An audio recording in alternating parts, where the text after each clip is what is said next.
ఎంఎస్టీవీకి స్వాగతం. రెండు తెలుగు రాష్ట్రాల ప్రజలకు నమస్కారాలు.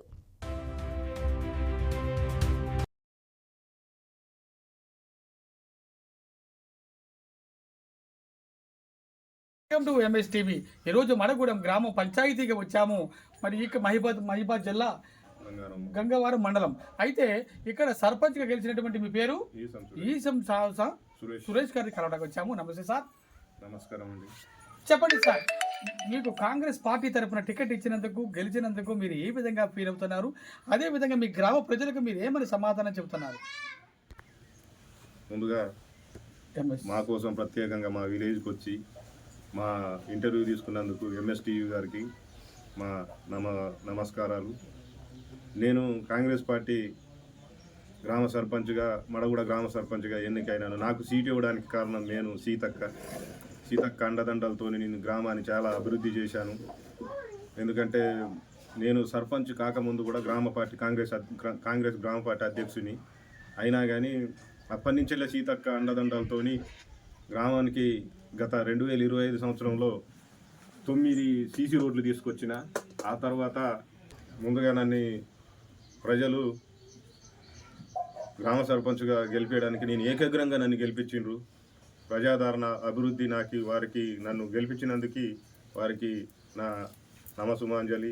వారికి ప్రజలందరికీ పాదాభి నమస్కారాలు చేస్తున్నా. సహాయ సహకారాలుగా గ్రామానికి అభివృద్ధి పదంలో ముందుకు తీసుకెళ్తానని వారికి మాట ఇచ్చిన, అభివృద్ధి పదంలో నడిపిస్తున్నా. వారికి ఓకే సార్, గెలిచారు కదా. గెలిచిన తర్వాత మీ గ్రామానికి ఎటువంటి అభివృద్ధి కార్యక్రమాలు చేశారు? భవిష్యత్తులో ఇంకేమైనా కార్యక్రమాలు చేయబోతున్నారు? గ్రామంలో నేను సర్పంచ్గా గెలవకముందే గ్రామానికి సీసీ రోడ్లు, ఇందిరమ్మ ఇల్లు తీసుకొచ్చినాను. కంగ్రాచులేషన్స్. అభివృద్ధి ఆదరణ చూసి ప్రజలు నాకు పట్టం కట్టిండ్రు. వారికి అదే విధంగా ఇప్పుడు 2025లో 9 సీసీ రోడ్లు తీసుకొచ్చిన. ఇందిరమ్మ ఇండ్లు ఏ గ్రామానికి, మా గంగారం మండలంలో ఏ గ్రామానికి లేవు. 40 ఇండ్లు ఇందిరమ్మ ఇండ్లు తీసుకొచ్చిన. పేద ప్రజలను గుర్తించి వాళ్ళకి సహాయ సహకారంతో ఇండ్లు కట్టుకుంటున్నారు. వారికి అన్ని విధాలుగా నేను దగ్గరుండి వారి పని, వారి ఇంటి ఆసరకు దగ్గరుండి అధికారులతో మాట్లాడి వారికి బేస్మెంట్ బిల్లు, ఇట్లాంటి బిల్లులో ముందుండి నేను ప్రజాసేవ చేస్తున్నా. రాజకీయంలోకి దేనికి వచ్చారు మీరు? సర్పంచ్గా ఎందుకు గెలిచారు? రాజకీయం అంటే నాకు పెద్దగా అనుభవం లేదు, కానీ నేను ఫస్ట్ ఉపాధి హామీలో పనిచేసేటోని, ఉపాధి హామీ కూలీగా పనిచేసేటోని. అట్లా సీతక్క ఆదరణ, సీతక్క అభివృద్ధిని చూసి నేను రాజకీయంలోకి రావడం జరిగింది.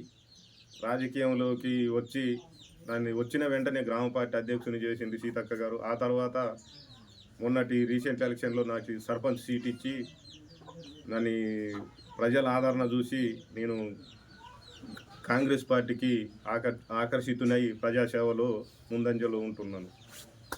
ప్రజాసేవ చేయడానికే నేను రాజకీయంలోకి వచ్చాను. ఓకే సార్, కాంగ్రెస్ 6 గ్యారెంటీస్ ప్రకటించింది కదా. మీ గ్రామానికి ఎన్ని పథకాలు వచ్చినాయి? ఇంకేమైనా రావాల్సినవి ఉన్నాయా? గ్యారెంటీలలో ప్రస్తుతానికి మా దగ్గర వ్యవసాయం నమ్ముకొని బతికేటోళ్ళు, మన సర్కారు వచ్చిన కాంచెల్లి సన్నబియ్యం పథకము మా చేతికి జీసీసీ ద్వారా సన్నబియ్యం వస్తున్నాయి. ప్రజలు చాలా ఆదరణతోని సన్నబియ్యం పథకాన్ని ముందుకు తీసుకెళ్తున్నారు. అందరికీ ఆకలి తీర్చే పథకం కాబట్టి అందరూ చాలా సంతోషిస్తున్నారు. అట్లాగే మహిళలకి వడ్డీ లేని రుణాలు కూడా కొన్ని మహిళా సంఘాలకు అందినాయి, కొంతమందికి అందాల్సి ఉంది. అది కూడా మేము అధికారులతో మాట్లాడి ముందుకు తీసుకెళ్తున్నాము. తిరిగి 2029లో కూడా కాంగ్రెస్ ప్రభుత్వమే మళ్ళీ ప్రభుత్వంలో వస్తుందని అనుకుంటున్నారా? ఆదరణతోని ప్రజలకు అందే పథకాలతోని పక్కా 2029లో కూడా కాంగ్రెస్ ప్రభుత్వం అధికారంలోకి వస్తుందని నేను ఆశిస్తున్నాను. ఓకే సార్, మరి మీ గ్రామంలో మిమ్మల్ని గెలిపించడానికి ఎవరెవరు ముఖ్యమైన పాత్ర పోషించారు? ఈ గ్రామంలో నన్ను గెలిపించడానికి నా కార్యకర్తలు ముఖ్య పాత్ర పోషించిండ్రు. కార్యకర్తలతోని నాకు ముందుగా నా కార్యకర్తలలో వీరబోయిన రామస్వామి, గోగు సురేషు, గోగు సునీలు, అట్లాగే సుంచ వెంకన్న, వీరబోయిన సమ్మయ్య, యాప నాగేశ్వరరావు, మోకల రాజు, మోకల వెంకటేశ్వర్లు, ఇంకా చెప్పుకుంటా పోతే చాలా మంది కార్యకర్తలు అందరు పేర్లు నాకు ముందుండి నా విజయానికి వాళ్ళు తొలిమెట్టి వేసి నన్ను విజయపదంలో తీసుకొచ్చిండ్రు. అట్లాగే ప్రజాదరణతోని ప్రజలు కూడా చూసి మనం చేసే పనులను చూసి ప్రజలంతా కూర్చొని నన్ను ఏకగ్రహానికి దారితీసి నన్ను ముందంజలోకి గెలిపించిండ్రు. ఈ విజయం మీరు ఎలా ఫీల్ అవుతున్నారు? ఎవరికి అంకితం చేస్తున్నారు? ఈ విజయం నన్ను గెలిపించిన ప్రజలకే ఆదరణ. ఎందుకంటే నేను వారికి రుణపడి ఉంటాను. వారికి గవర్నమెంట్ నుంచి వెళ్ళి రావాల్సిన సహాయ సహకారాలు అందిస్తూ నా విజయాన్ని ప్రజలకే అంకితం చేస్తున్నా.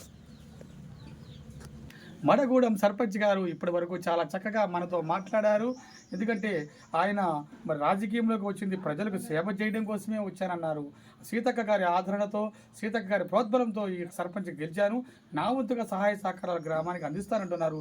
ఈ గ్రామాన్ని ఆదర్శ గ్రామంగా తీసుకెళ్తా ఉంటున్నారు. ఇది ఆదర్శ గ్రామంగా అవ్వాలని కూడా మేము మా టీవీ తరఫున కోరుకుంటున్నాం. Thank you very much. MS TV, ప్రతి చోట ప్రజల మాట.